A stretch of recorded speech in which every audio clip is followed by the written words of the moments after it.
When Bruce Lee died in 1973, he left behind an unquestioned legacy in his films. But beyond his films, there is another legacy, in his martial art, Jeet Kune Do. To compile this film, we have had the complete cooperation of the Bruce Lee estate, enabling us to draw, for the first time, from Bruce Lee's private training films and videos, as well as his audio records and his own training and research notes.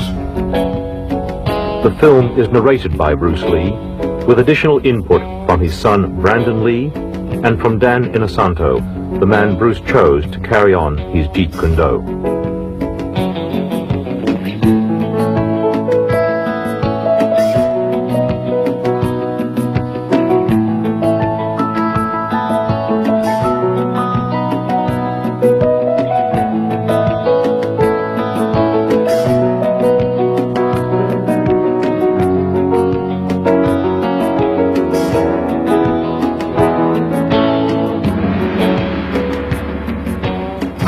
News, Jeet Kune Do, of which I am the founder, has been elected and accepted into the Black Belt Hall of Fame in America. This marks the first time a recently developed form of martial art is nationally accepted. No, Jeet Kune Do is not thousands or even hundreds of years old.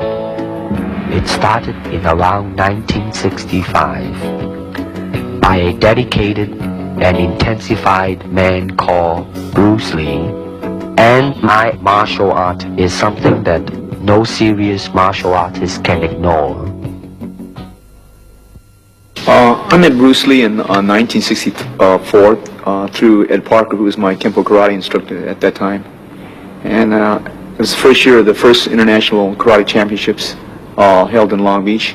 When Bruce arrived in the United States, he had the training in Wu-style Tai Chi, sometimes in Hong Kong they call it Unga, and he had the course training in Western boxing.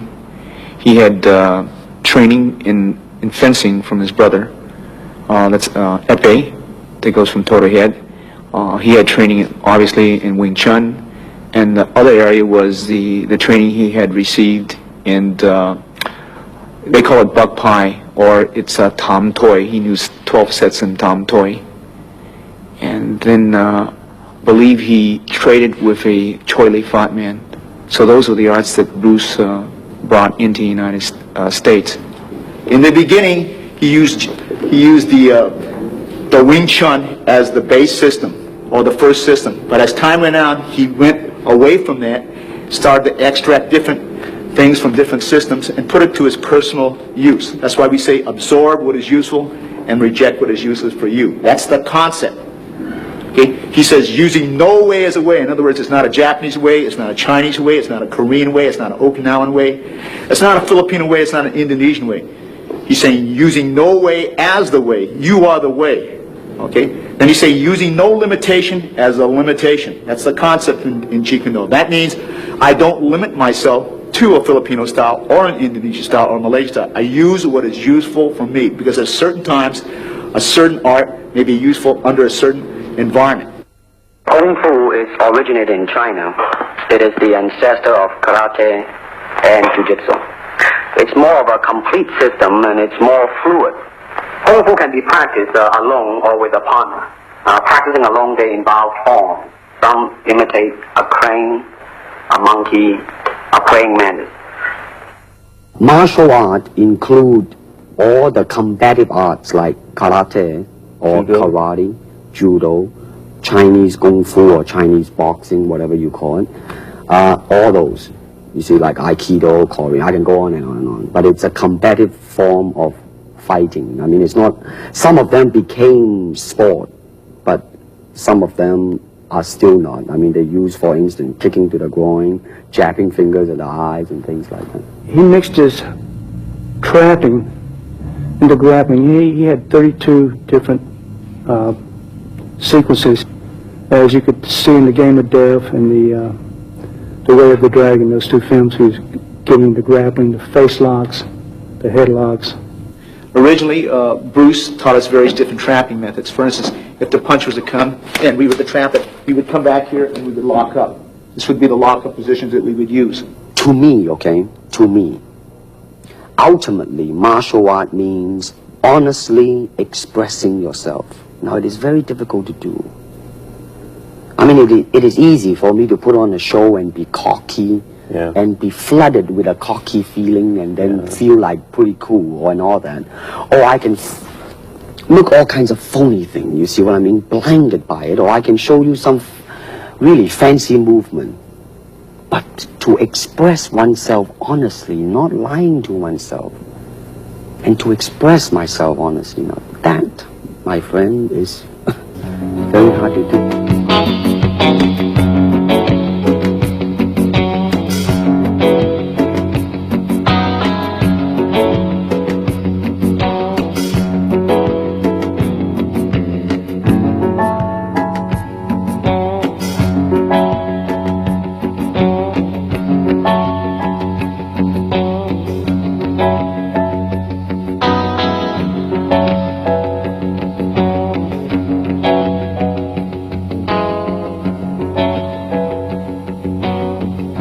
Ever since the big boss, there seems to be a wave, a hot wave, in fact, of star.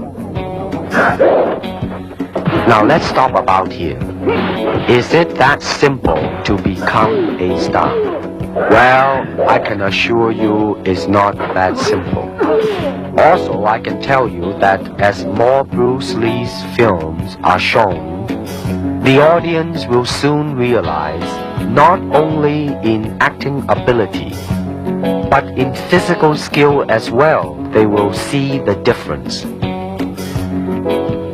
For example, in The Way of the Dragon, my skill is matched with an American champion, Chuck Norris, who happens to be a 7-time winner of both the All-American Open and Karate champion, plus Wang Yanjik, the 7th degree Hapkido expert, which some audience have seen him in the film called Hapkido. Of course, it is only movie making, people will say, but I'm sure that the audience are not so in speed, power, rhythm, coordination, versatilities, etc., etc. I started training with my dad really as soon as I could walk. I mean, my dad was a really diligent trainer. He always had people over at the house practicing. My dad had a circle of students that were close to him, and so they were friends of our family. And one of those men, Danny Inosanto, continued to be my teacher, so it's kind of a nice unbroken line. I have his books at home with all of his underlining and his notes in them, and it's fascinating to see where he drew his sources from, from what sources he drew. He's got books on Western fencing at home that he would use, on boxing. I remember he always used to say that you want to try and absorb what is useful, discard what is useless, and add what is essentially your own, and that was kind of his credo in creating Jeet Kune Do. When people ask me the question in interviews generally what my style is, I usually say, well, my father created the art of Jeet Kune Do while he was alive, and I have been trained in that. Because it's simple to say that. However, I actually truly feel that it's a little bit too simple to say that, because Jeet Kune Do was my father's very personal expression of the martial arts. He intended to kill a lot of sacred cows. So I always feel a little bit silly saying that I practice Jeet Kune Do, although I certainly have been trained in it. It would be more accurate to say that I practice my own interpretation of Jeet Kune Do, just as, frankly, everyone who practices Jeet Kune Do does, because that's what it was intended to be. Danny, my Sifu, always talks about teaching Jeet Kune Do concepts. In other words, teaching someone the concepts, a certain way of thinking behind the martial arts, as opposed to teaching them techniques. To me, that kind of illustrates the difference between giving someone a fish and teaching them how to fish. You know that old story, right? You can teach someone a certain block, and then they have that block. Or you can teach someone the concept that lies behind such a block, and then you have given them an entire area of thinking that they can grow and evolve in themselves. They can say, gee, so that's the concept. then you could probably also do this, right? Yeah. And that's, I think, a lot of what lies behind Jeet Kune Do, and that is then dedicated to creating a really creative, free-form martial artist. You see, actually, I do not teach, karate because I do not believe in styles anymore. I mean, I do not believe that there is such thing as like Chinese way of fighting or the Japanese way of fighting or whatever way of fighting, because unless human beings have 3 arms and 4 legs, we will have a different form of fighting. But basically, we have only 2 hands and 2 feet. Unless we have other group of beings on Earth that are structurally different from us, then there might be a different style of fighting. Now, why is that? Because we have 2 hands and 2 legs now. The important thing is how can we use it to the maximum in terms of path, well, straight line, curved line, round line. They might be slow, but depending on the circumstances, sometimes that might not be slow. And in terms of legs, you can kick up straight, same thing, right? Now, and after all that, then you ask yourself, how can you honestly express yourself at that moment? And being yourself, when you punch, you really want to punch. Not you want to punch because trying to avoid not getting hit, but to really be in with it and express yourself. Now that is to me the most important thing, and that is how can I, in the process of learning how to use my body, to understand myself. Now the unfortunate thing is, now there's boxing, which use hands, judo, which is throwing.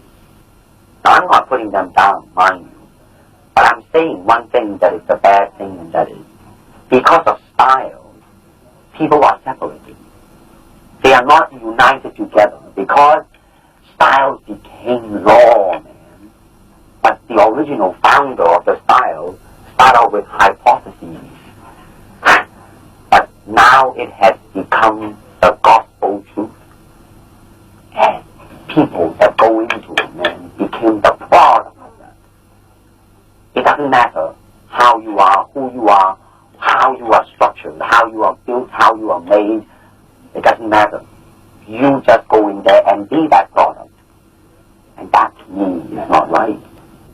So styles tends to not only separate man, because they have their own doctrines, and then the doctrine became the gospel truth, that you cannot change,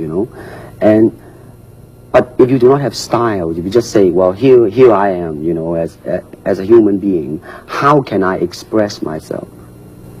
Totally and completely. Now, that way, you won't create a style, because style is a crystallization, that way, it's a process of continuing growth. First, we use the feet. And then we use the elbow.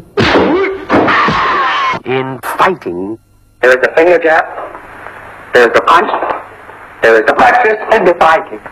It depends on where you hit and what weapon you will be using. I can use my longest weapon, my side kick, against the nearest target, your kneecap. This can be compared to your left jab in boxing, except it's much more damaging.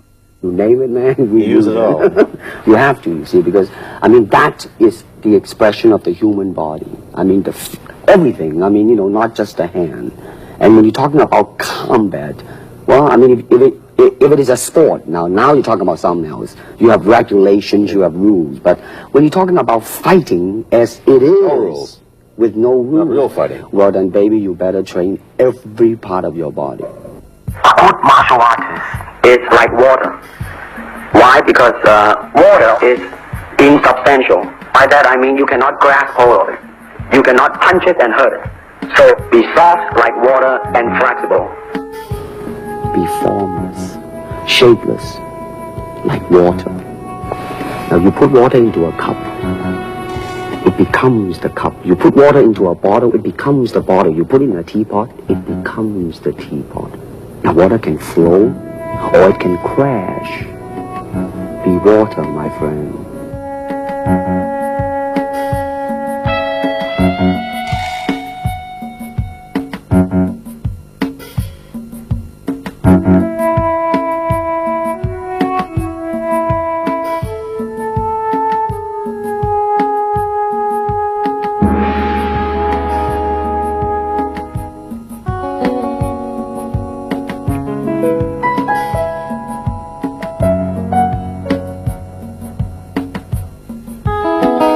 how can I maintain lightning speed without sacrificing tremendous punching power? I believe I found the cause of my ignorance. You'll see a Jeet Kune Do punch is very scientific and practical, especially in street situations. Okay, I'm going to start off with the basics. Normally we were taught in the right lead, but I like to go with the left and right lead, so I'm going to demonstrate in the right lead. Okay. Now when the punch comes, you parry it across like this, and as you do so, you strike. Okay, slow motion. 1, see, 2. You can do it together, or you can do it separate. You could catch and then go, or parry and then go, or do it together. When you do it together, you're going to hit it. I'm going to give you the side view over here. Slow motion. 1. See, that's slipping on the outside, slipping on the outside. We do a lot of drills. As I said, we incorporate from many different systems. Okay, so the first basic is to slip and hit. Again, a slow motion. Slip and hit. Okay. Slip and hit, slip and hit. Now, as they punch, I'm going to slip inside and hit. Slow motion, slip, inside and hit, slip, inside and hit. Now you can do it together, or you can parry slightly ahead of your cross that comes this way, or you slip and hit on the opposite side like that. Okay? Okay, that's your basics. Okay. Let me illustrate this slowly. As the focus glove comes out from your trainer, I want you to slip, cross, hook, cross. Slow again. Parry, cross, hook, cross. These are the basic drills that we were taught to follow up. But they can be found in Western boxing. They can be found in Filipino boxing. This one here, when you slip, you cross, you hook, you cross. However, you can slip first, and then hook, then cross, then hook. Again, slip, hook, cross, hook. We can also, when they jab, parry this hand, cross it here. When they move back, you cross, you hook, you cross. Again, slip, cross, cross, hook, cross. Again, slip, cross, hook, cross. Last time. Slip, okay, cross, hook, cross. Okay, that's your basics. That was just an arm movement. Watch now. You see, there was only arm and shoulder. Shoulder was kind of tense too. No, definitely, it's a tense still. Later on, you will, check the different. Now, the feet was involved a little bit just now. It was fine. Shoulders too tight. Notice that in the beginning, when I say that you just involve only arm and shoulder. Now, your hand, the last time when I saw you was very, very good and fast. Now, let's see if this can do one. Now that, let me see another one. You gotta involve your feet a little bit more. You see? Hand and feet. Gotta hand and feet. Now go pretty good. Now watch, I think that when I attack you in a reactionary type of a thing that tightening on the shoulder. Now watch now. You now, watch when I try to attack you. I think when you react to it, then you just do not tense yourself too much, You just then react and just boom, go into it.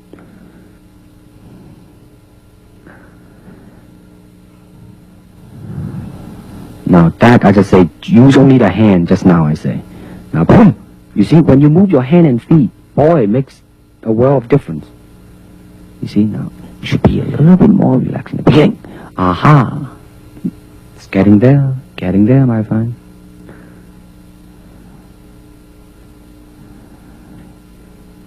Watch now.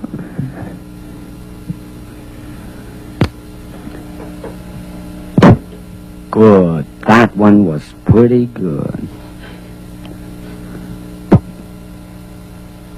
Pretty good. No, that was a little bit too tight. Now watch this one. Good. Now that could be used in film. Here we go. Okay, let's say that this person is standing here. At this point, for purpose of illustration, I might use what they call the sachet, okay, that they use in Savate, which is like that, see? When I come in, I can go into Wing Chun. At that point, I might flow into Western boxing, okay? At another point, I might go into a lock similar that you might use in Jiu-Jitsu, and for the purpose of camera, I'll take the person down like this and lock the person here, and maybe go into any system that employs this type of lock, whether it be Jiu-Jitsu or Aikido or Kali or Pencak Silat. Now you notice that we went from system to system without a flow. Okay? I might stay out here, use any particular kick, break into Wing Chun range, and right from here, use a Muay Thai elbow, all right? And for the purpose of camera, I'm going to go slow and come into various lock position over here. Okay? This is what we call the Jeet Kune Do blend. It is not a system where we go from discipline to discipline without a thought process. And this is very important in the concept of JKD. The karate punch is like an iron bar. Whack! A Jeet Kune Do punch is like an iron chain with an iron ball attached to the end, and it goes whang, and it hurts inside. Hayward Nishioka, the Japanese-American national judo champion, who is also a black belt holder in the Shotokan style of karate, ran a scientific test in a California university to find out the difference between a karate punch and a Jeet Kune Do punch. And the finding is that indeed the Jeet Kune Do punch is more powerful and destructive than the classical karate punch. And when you do punch, now I'm leaning forward a little bit, hoping not to hurt any camera angle. I mean, you gotta put the whole hip into it and snap it and get all your energy in there and make this into a weapon.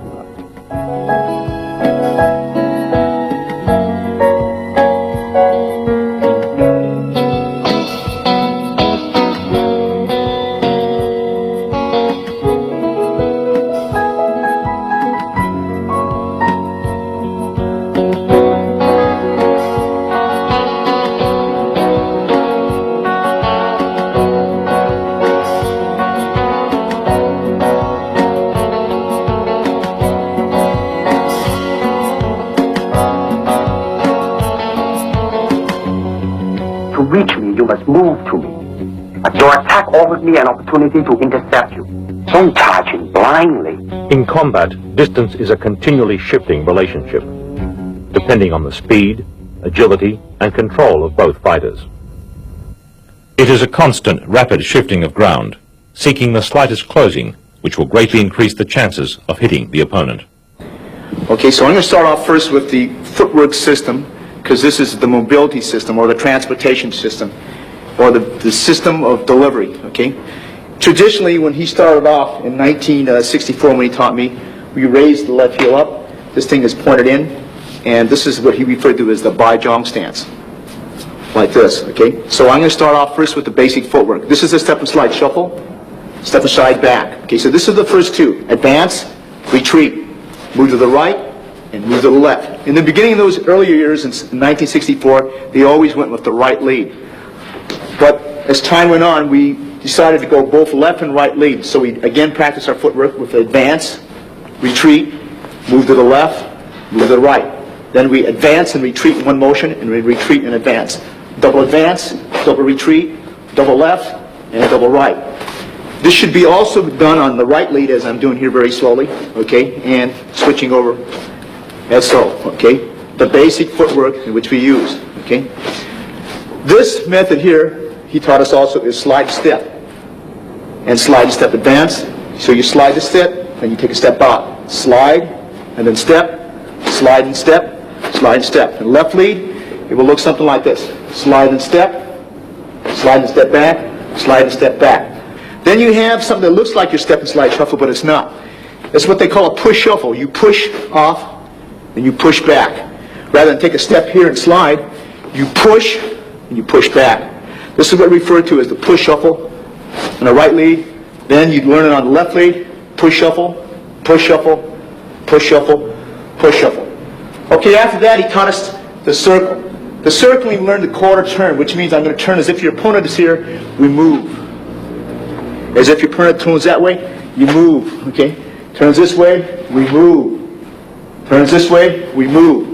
Now your opponent's circling this way, so we move. So we learn to circle around like this. He circles this way, we move. Circles this way, we move. We do this again in the right lead also. Okay, so the man is circling this way, we move. Circles this way, we move. Circles this way, we move. Circles this way, we move. Circles this way, he moves. Then we reverse it. This way, your opponent's moving, so you just move laterally, move around, moving around, okay? All right, this is your transport system that we use, or what they call delivery system. This is on combination kicking. Now you will notice a difference. In the beginning, you tend to over-chasing yourself. In other words, you're covering too much distance. Therefore, when you kick, then your center of gravity is moving forward too much, and the form in kicking is greatly affected. Now, the reason you're going back because your body was leaning too much back. Now that's what is called a commitment kick. I mean, when you try to go through something, when you're trying to really kick to hurt, then you would lean back, but you won't do it in a combination kicking. Boom. No, you see, you are rushing yourself there. I mean, you should really, in the beginning, just take your time and just go boom and boom and now. You see, you're still. It's not so much on the physical. Mentally, you are chasing yourself out. Now, watch this now. In slow motion, bum and bum. But you see, the body line is always there instead of overreaching. You know what I mean? You kind of rest back. But as you progress on, though, here we go. 1 and 2, just easily, you know what I mean? Here we go. And 1, that's good. 2 and then once you get that, then you go into the kicking form. Make sure that it is right. And 2 and 3. Now you are more in control now. You are more thinking of 1, 2, 3. And don't just, think of 3 already. That's even better now. There is snap at the end in this one too. The other one you are just, doing a form and a boom and a boom and a boom. You see, all you need to do is just really snap the leg and just step and slide into it. Boom and a boom and a boom. That's right. Good. Now you're not over chasing yourself. Now you're pacing yourself right. Here we go. 1 and 2 and 3. Good.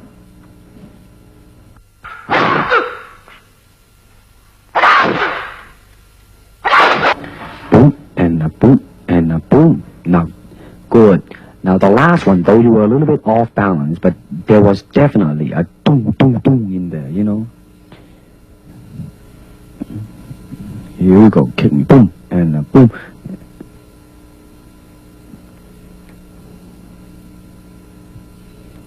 Here we go, boom, boom. You gotta bring the leg back quick, you see? You let it dangle out there too long. Gotta bring it back, you gotta bring it back, you gotta bring it back. And go boom, and boom. You see now, you see how you just boom, and then you lay it out there, but without bringing it back as soon as you can. Now watch this again now. Boom, boom, boom. You should go boom, back, boom, back. You know what I mean? Really. The fighting measure is the distance the fighter keeps in relation to his opponent. It is such that he cannot be hit unless his opponent lunges fully at him.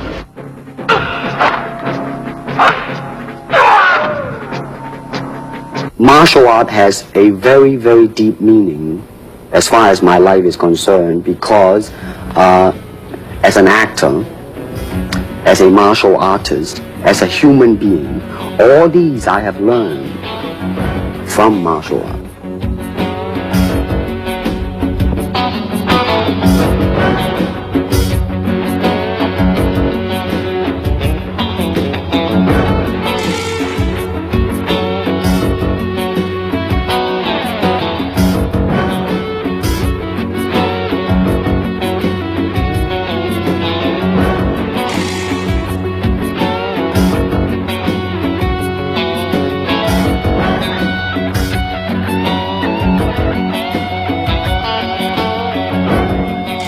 If you wish to train punching, then punch.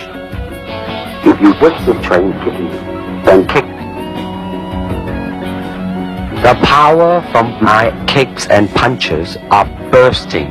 I demonstrated a side kick on Ken Knutson, a powerful Goju stylist that moved so fast that he felt as though his eyeballs were still where he was standing. Now, first of all, I noticed that in this tape, that as it progresses, your feeling is more involved in the technique, and consequently, your technique also improves.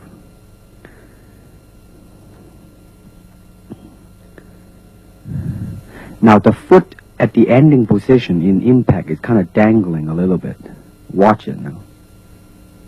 Right? I mean, it's not a definite, substantial, straight line directed at it and, you know, hit it square and then come back. Good. Now, that was a pretty good reaction.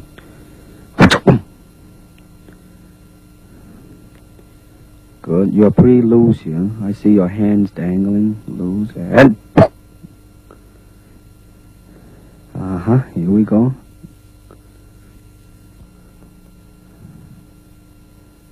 One more time.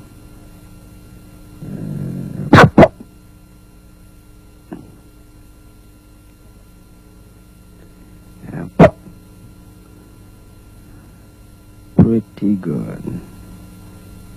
Now that was really quick too, you know. Did you notice that? See, the thing to watch out really is the initial, a little bit yawning there. The thing to watch out is you have to, the initial part has to be fast.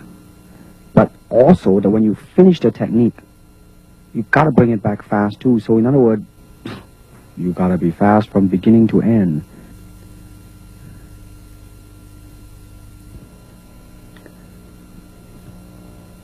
In the spin kick, you will notice a very good lesson in that. Now, just now it was a little bit off. The good lesson that I mentioned.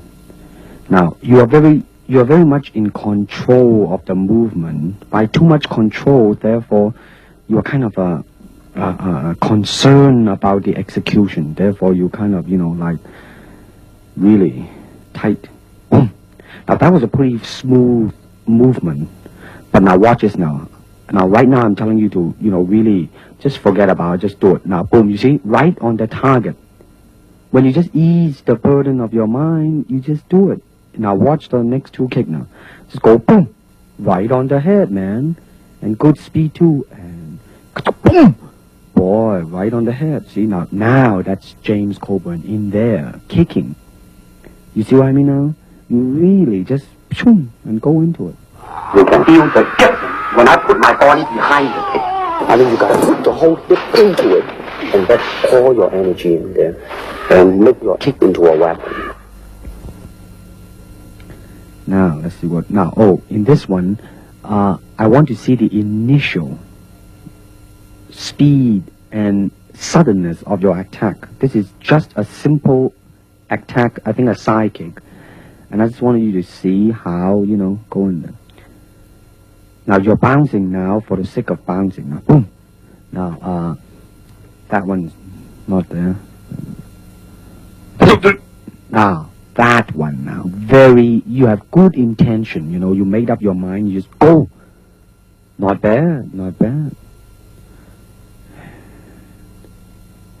Now, notice your kick when you finish. You just let it drop down, you know. You do not bring it back quick enough. Now, your initial was quick. If you bring it back quick, the whole kick would just look like a boom. Now, again, you see, you did not bring it back again. You move, and boom. Good, very good suddenness. Again, you notice your leg, you did not bring it back. Boom. Good. Now, I really like the suddenness, you know, of your... Maybe just a little step there, but it's... Listen, man, it passed. Boom! Now, you see, you're moving your leg, but your shoulder is a little bit now. That was pretty good. That was pretty good. Your shoulder may be a little bit tense. The upper body and the lower body has been united. Now you see now, I don't think we mentioned this because your leg was, you see, you let it stay and then back. Now see, I really, definitely, your initial move has really improved. Really improved. Relax that. Move it. 1, 2, 3. Now that was good. That was good.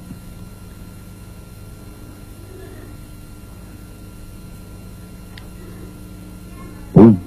A little bit low. Boom. Good. Now this is the flexibility. Now I want you to watch your left leg. You know, the stationary leg. Now watch the stationary leg one out. The first one you didn't make it. Now the second one you didn't. Now watch this now. Watch it. Boom. You see how it really straightened out and you let all the weight rest on the heel and it just reach easily. Now this is the side kick going over. Now listen to this now. I like your very good natural feeling on the first one, though the kick was not too good. I mean, you see how it just really, you know, very smoothly it go up there. Now the second one, you want to control your foot position a little bit. Maybe you are too much control in there. Watch now. You know what I mean? Make it not as natural as the first one. Boom. Mm-hmm.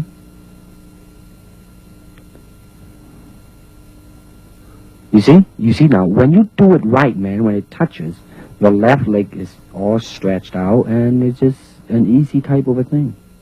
Now, I think we are comparing. I let your leg dangle out there. This is, I asked you to do it because, you know, so you will get a feeling of it. Now you're going to bring it back quick now. Watch this now. And, you see? It was kind of a little bit off balance in the last one, but that's all right. Now you're going to go sideways. Watch now. I like the second one better than the first one. There was more directional in it. Good. Here we go. One more time. No, too low. Second one's okay. See, you come back in one straight line. Here we go again. Now watch this illustration. You gotta exaggerate the bringing of the leg back, you see? Back. Okay, watch it again now. You see, exaggerate the pulling of the leg back. Make it look much more faster and more forceful. Watch this now. I like the naturalness of your kick. Watch this now. You see, at the end, there was really the feeling there, you know? Hey, God!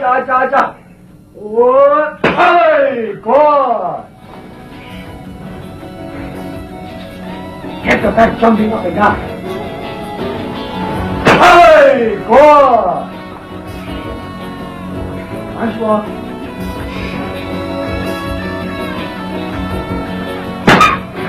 Oh! That's it. That's it.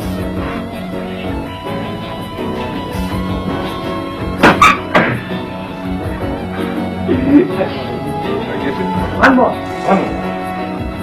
Let's move everything. Really tight.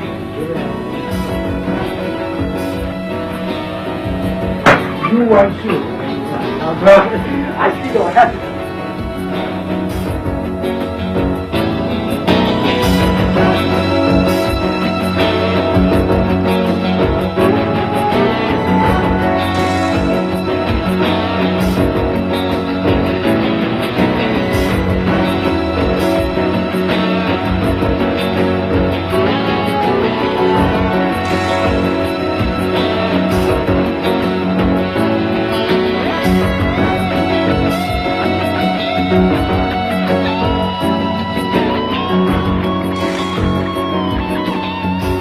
Physically, how can I be so well coordinated?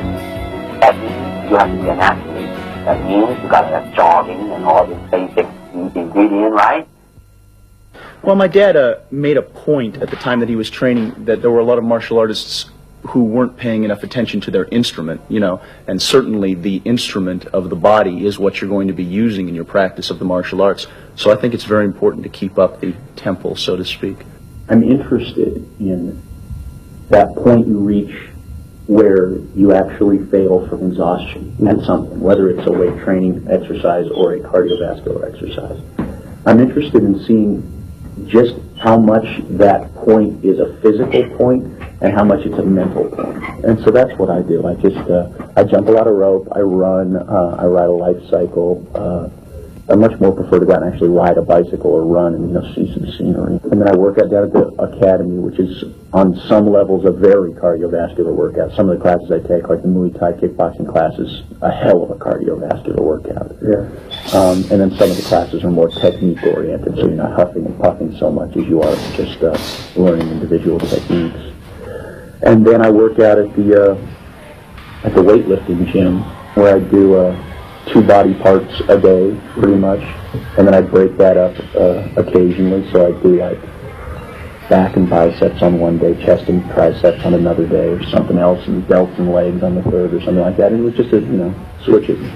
I found that was generally the best thing to do, whether it was with a high weight or a low weight. And what I understood the process to be was that working with heavy weights would build mass, whereas working with low weights was intended to build like density and really carve out the muscle a lot more. And since I personally have never been interested in getting large as much as just getting cut, I tended to work with a lower weight. But then to me, getting cut is also mostly a question of vascularity. It has to do with how much body fat you're carrying. So I've always done a lot of cardiovascular work because that's also real world power too. I mean, I suppose it's good if you want to pick up heavy objects to have large muscles, but cardiovascular stamina is something that seems to come in handy a lot more often than a large muscle would. You go down to the academy and you try and do a 3-minute round on the Thai pads, and I don't care how big your muscles are, if you don't have a real good cardiovascular system, you're going to be dead in about 45 seconds, and I'm still going to be going. Now, you want to take it when it's coming to you. That's right. You let your foot jam.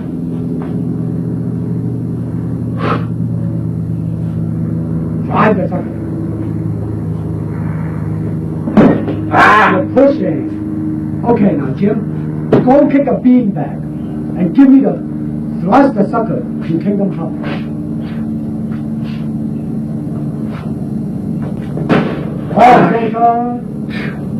Now, Jim, raise the sucker.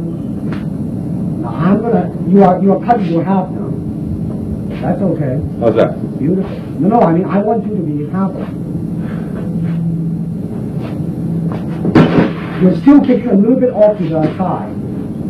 Kick him directly, you know. Good. Now don't kick it again, but don't turn your body so much when you finish. Try to still face him when you finish. Good. Now kick the sucker when he comes back. Not yet, not yet.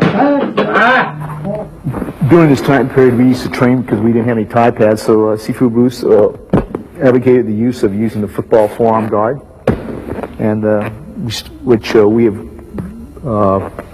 don't use this anymore, but this was very prevalent during that time period. This here is the original punching shield, his own personal punching shield, in fact. This was used as in the Way of the Dragon. If you notice this, he had one part. I had one arm, he had the other arm, and this was used in that picture, Way of the Dragon. This was used in Enter the Dragon.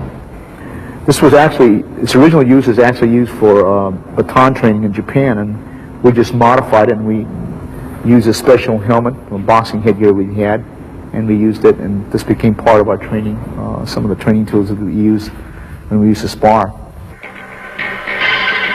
Literally, on television, they had to shoot it, they had to overcrank and shoot it in slow motion because otherwise it just looked like a special effect when he moved. I mean, the man was fast. He was deadly fast. I've really never encountered anyone in all of my training since who was as fast. You can certainly train for speed. I think that training for speed Number one, it's a genetic factor. Yeah, certainly. There are some people who are just gifted. You know, they are fast naturally. But I think training for speed, on the whole, is a question of muscle memory. Speed in an individual movement is something that, I mean, we're coming down to, you know, thousandths of a second now. If you and I, or even if I and some completely untrained person were to stand side by side facing a focus pad, and when a red light blinked, both flick out a jab, I'd probably win by a couple hundredths of a second. But once you're talking about speed with repetition of movements, you know, to be able to go like that, that's muscle memory. An untrained person would be like, you know, they would falter in their movements because they haven't trained their muscles, or they haven't trained their perception as well to be able to react quickly to a variety of different circumstances. Martial art is a combative form of the art of expressing the human body. You have to train yourself into it. I mean, you better train every part of your body, keeping the continuity going, bending, stretching, everything. You just keep it moving. See, the idea is running water never grows stale. So you gotta just keep on flowing.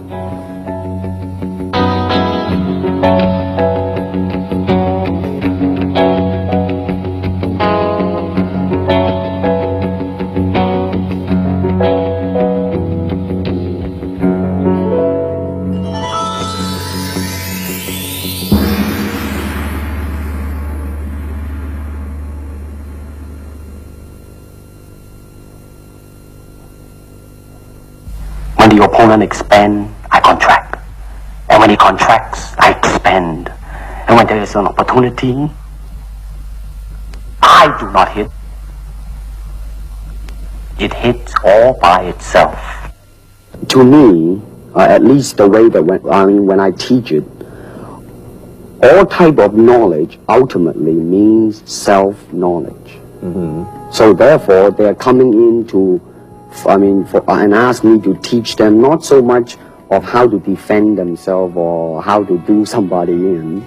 Rather, they want to learn to express themselves through some movement, be it anger, be it determination, or whatsoever. So in other words, what I'm saying, therefore, is that he is paying me to show him in combative form the art of expressing the human body.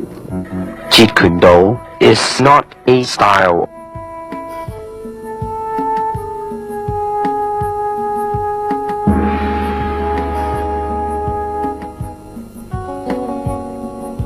I cannot teach you, only help you to explore yourself, nothing more. Here is the natural instinct, and here is control. You are to combine the two in harmony. Not, if you have one to the extreme, you will be very unscientific. If you have another to the extreme, you become all of a sudden a mechanical man.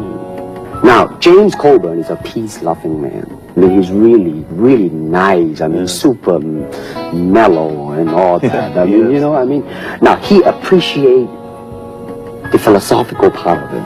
Therefore, his understanding of it is deeper than Steve. The martial arts, which are an integral part of my life, come entirely from my father.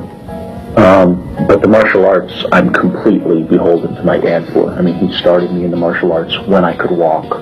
He trained me my entire life until he passed away. And then even when I continued my training, it was with one of his students. You know what I want to think of myself?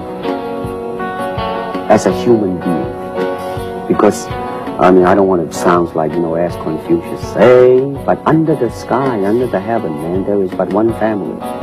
It just so happened, man, that people are different.